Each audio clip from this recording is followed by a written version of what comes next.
The Bachelor series loves telling how increasingly dramatic each season gets, but what goes down behind the scenes can be even juicier than a shocking rose ceremony rejection. From tragic crimes to phony weddings to scandalous hookups, here are the craziest Bachelor moments you didn't see on TV. Many fans were rooting for Emily Maynard to find love during Season 8 of The Bachelorette, support that made sense given her tragic backstory and status as a single mom. But were viewers cheering on a villain in disguise the entire time? Jeff Holm, who received the final rose from Maynard in July 2012, might say yes. Although Holm and Maynard initially dismissed the August 2012 tabloid reports of a rift between them as, quote, bogus, Holm's brother Mike told Us Weekly, "I can tell you that it's all 100% true. I was there and I heard the fight and watched the whole thing go down, Emily leaving and everything. I love my brother very much, and like the rest of our family, I just want him to be happy." Jeff's ex-girlfriend Kaylee also spilled the tea to Us Weekly a month later, claiming Emily cheated with football star Matt Leinart. Jeff supposedly found inappropriate text messages between Emily and Matt that caused him to question their whole relationship. He reportedly told Kaylee, "She strung me along and was talking to another guy the whole time." By October 2012, Gemily was no more, although neither Jeff nor Emily confirmed any infidelity in their official statements about the split. Season 19 Bachelor lead Chris Soules encountered tragedy on April 24, 2017, when, according to the Chicago Tribune, his pickup truck allegedly rear-ended a tractor belonging to his 66-year-old neighbor, Kenneth Mosher. After calling 911 and reporting that Mosher didn't appear to be breathing, Soules allegedly left the scene and returned back to his home before police arrived.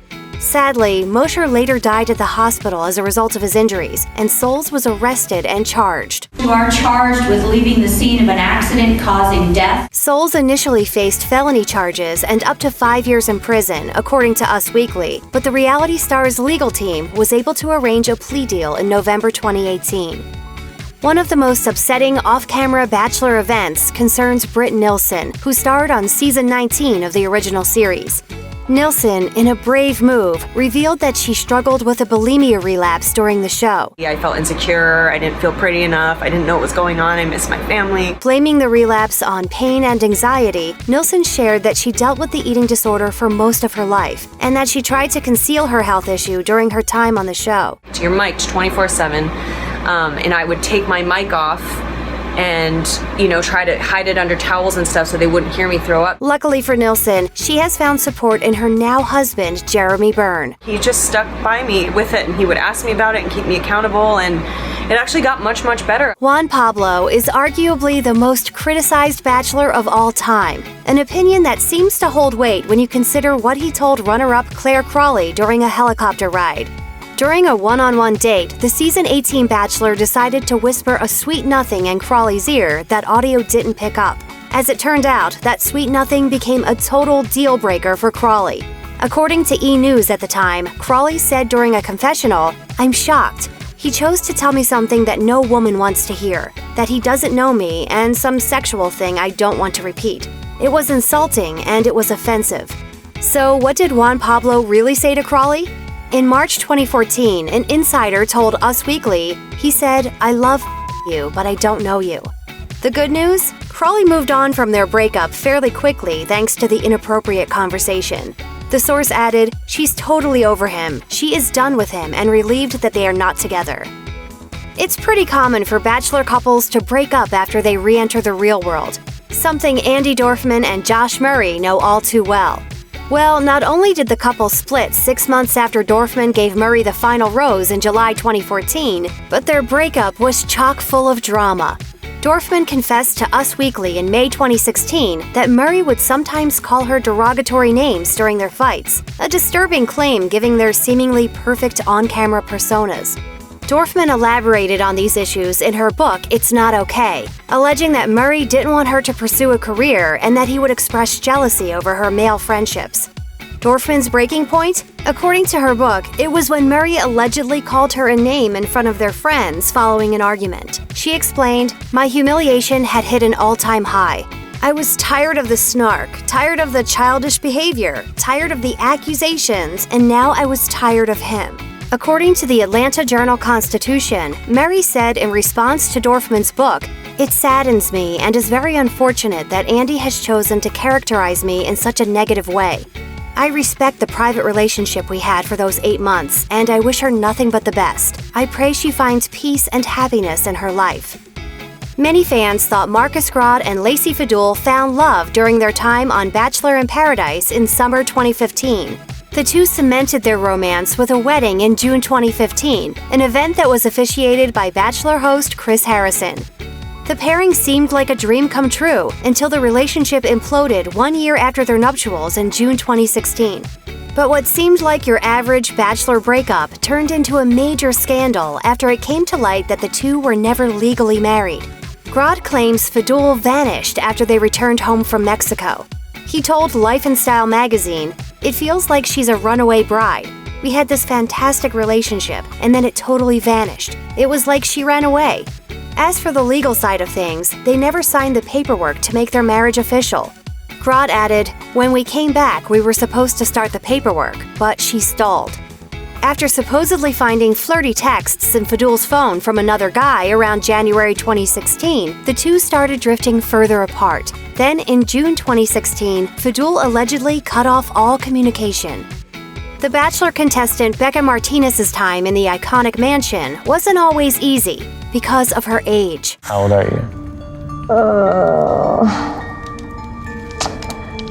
I'm 22.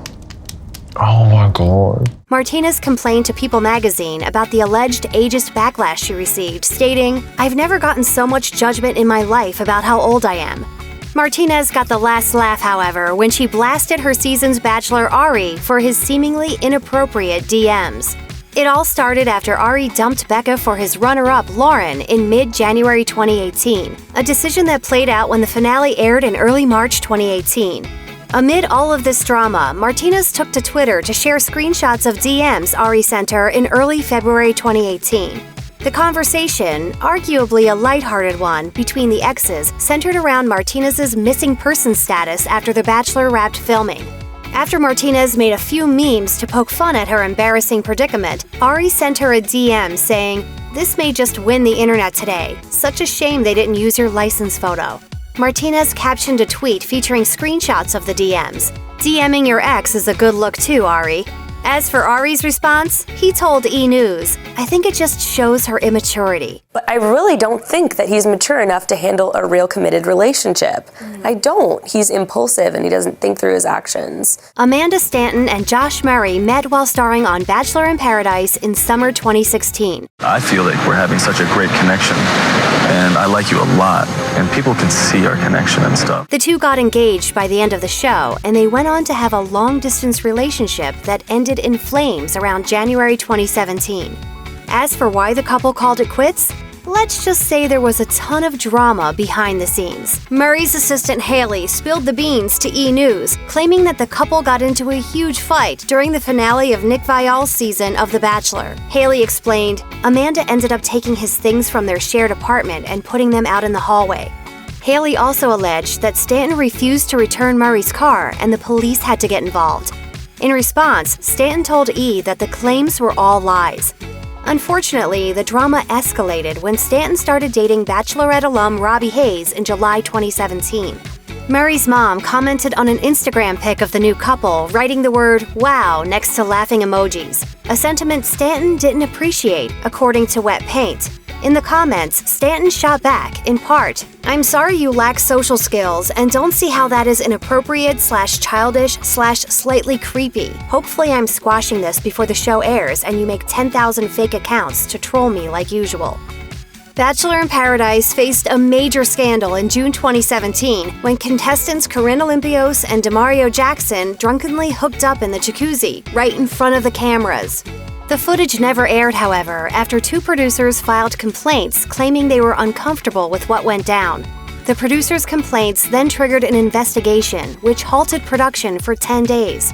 Naturally, the tabloids exploded with speculation, but the predominant rumor that emerged was that Olympios was too intoxicated to consent to the encounter. According to People magazine, the investigation ultimately concluded that it, quote, could not support any charge of misconduct by a cast member, and denied that the safety of any cast member was ever in jeopardy. Both Jackson and Olympios later spoke out about the scandal. Jackson maintained to The Hollywood Reporter that the encounter was 100% consensual. Meanwhile, Olympios told Good Morning America that she didn't remember much at all about the incident due to a mix of the alcohol and prescription medication she'd consumed, which resulted in, quote, a horrible, horrible blackout. However, she did add that there was no bad blood between her and Jackson. I have nothing against you. I'm so sorry that you had to go through this. I know exactly what it feels like. I had to go through it too. And I wish you all the best. Before Rachel Lindsay became the first African-American Bachelorette, she competed to win Nick Viall's heart in season 21 of The Bachelor. During her time in the mansion, she butted heads with Vanessa Grimaldi, the woman Viall proposed to in the finale.